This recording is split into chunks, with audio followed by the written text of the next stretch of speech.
A sudden jolt. In the darkness. That is how many in the San Francisco Bay Area started their Monday. Before the sun was up, before the usual rush of the day, the ground trembled. At just before 3 a.m. on September 22, 2025, an earthquake struck. The United States Geological Survey, or USGS, quickly pinpointed the event. They reported a preliminary magnitude of 4.3. This was not the big one that Californians often talk about. Yet, it was strong enough to serve as a powerful and unsettling reminder of the forces that lie just beneath their feet. A wake-up call in the most literal sense. The initial reports came in a flurry. People took to social media asking the same question. Did you feel that? The answer was a resounding yes. The shaking was described as a sharp, jarring motion. For those close to the center, it was a violent, quick slam. For others farther away, it was a rolling sensation, as if a large truck were rumbling past the window. The quake's timing in the quiet pre-dawn hours amplified its effect. It caught people in their beds, unprepared and vulnerable. The earthquake did not happen in a vacuum. It originated on one of the most feared and studied fault lines in the United States, the Hayward Fault. This fault is a major branch of the San Andreas Fault system, slicing directly through the heavily urbanized East Bay. It runs for about 74 miles, from San Pablo Bay in the north, down to Fremont and San Jose in the south. Scientists often call the Hayward Fault a tectonic time bomb because of its long history of producing large, destructive earthquakes and its long period of relative quiet. This morning's temblor was a stark reminder that this time bomb is still very much active.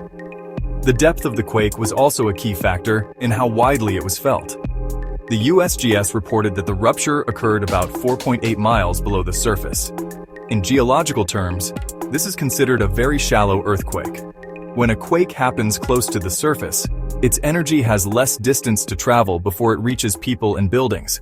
This means the shaking can feel much more intense and sharp, even from a moderate magnitude event.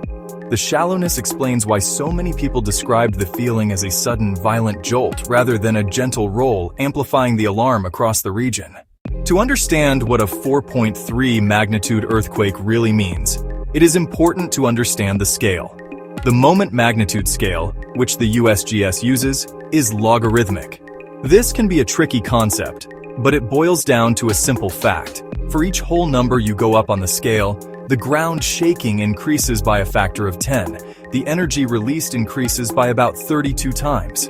So, a magnitude 5.0 quake is not just a little stronger than a 4.0. It shakes 10 times more intensely, it releases 32 times more energy.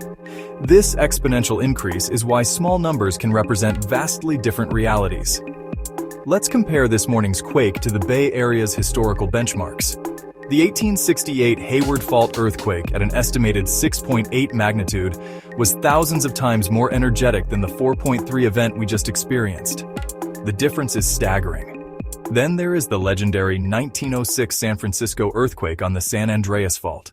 With a magnitude of around 7.9, it released more than 1 million times the energy of today's small temblor.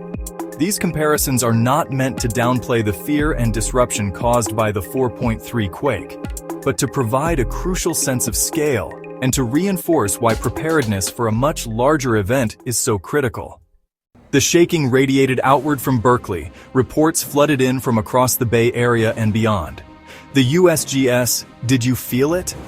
Online tool registered more than 24,000 responses in hours. These citizen science reports help seismologists map shaking intensity. People in San Francisco, Oakland, San Jose.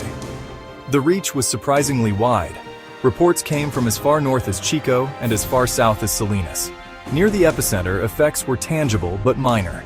A few businesses in Berkeley reported broken windows. Inside stores, merchandise was knocked from shelves. Employees cleaned up the mess the next morning. Many residents reported household items rattling.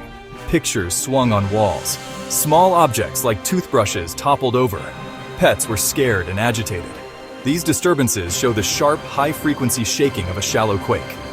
Fortunately, no significant structural damage or major injuries were reported. This reflects California's modern building codes. Since the Loma Prieta earthquake and the Northridge earthquake, efforts ramped up to retrofit and reinforce buildings. Following any earthquake, a key question arises. Will there be more? The answer is almost always yes. Aftershocks are smaller earthquakes in the same general area after a larger event. Sure enough, a few minor tremors followed the main 4.3 quake. A magnitude 2.3 was recorded at 7:44 a.m., followed by a slightly stronger 2.6 at 8:01 a.m. Most people likely did not feel these smaller events. Sensitive seismic instruments picked them up, confirming the fault was still settling. These are a normal and expected part of the seismic process. The USGS promptly issued an aftershock forecast. It is a statistical model that provides probabilities for future shaking in the coming week. According to their analysis, there is a 24% chance of one or more aftershocks of magnitude 3 or greater. These would be strong enough to be felt by people near the epicenter. The probability drops significantly for larger events. The chance of an aftershock of magnitude 4 or greater, similar in size to the main shock, is only about 3%. The chance of a magnitude 5 or larger aftershock is less than 1%. This forecast provides a clear, science-based outlook that helps manage public anxiety.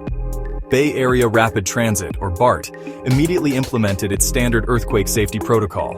As a precaution, trains were run at reduced speed system-wide. An event like this morning's earthquake, a call to action. For every resident of the Bay Area, for anyone living in an earthquake-prone region, review your personal safety plan now. The first and most important thing, the life-saving drill. Drop, cover, hold on. If you feel shaking, drop to the ground. Get under a sturdy table or desk. Hold on until the shaking stops. This protects you from falling objects. You can also help scientists. The USGS needs your help. Visit the Did You Feel It website. Fill out the short form about your location and what you felt. Data from thousands gives a fuller picture than seismometers alone. Now, check your home. Check your emergency supplies. Walk through and spot heavy objects on high shelves. Secure bookcases to studs. Prepare an emergency kit with enough. Water, non-perishable food, medications, other essential supplies. Have a plan to communicate if cell service is down. Preparation is the key to resilience. The message after this 4.3 tremor: calm, continued vigilance.